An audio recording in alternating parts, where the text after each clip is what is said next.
Imagine a world where pesticide applicators efficiently manage pests using the latest technology.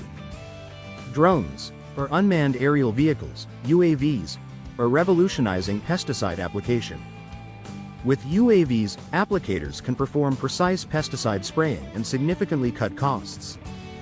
To use UAVs for pesticide application, commercial and non-commercial pesticide applicators must pass exams in at least 3 categories. These include Category A, Core, Category B, General Aerial, and another category such as Category C, Field Crops Pest Management, Category E, Turf and Ornamental, Category L, Mosquito, Black Fly and Tick, or Category J, Forestry, Rights of Way and Natural Areas.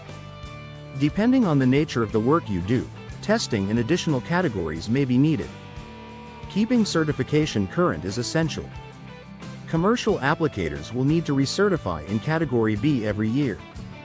Private pesticide applicators must recertify every 3 years. Don't forget to register your UAV.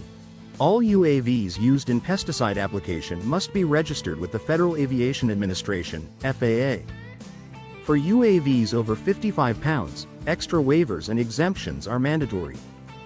In Minnesota, after receiving FAA registration, register UAVs with the Minnesota Department of Transportation, MNDOT. You'll also need to obtain correct FAA certifications. For commercial UAV pilots operating drones under 55 pounds, Part 107 certification is crucial. If using a UAV for agricultural pesticide applications, Part 137 certification is required.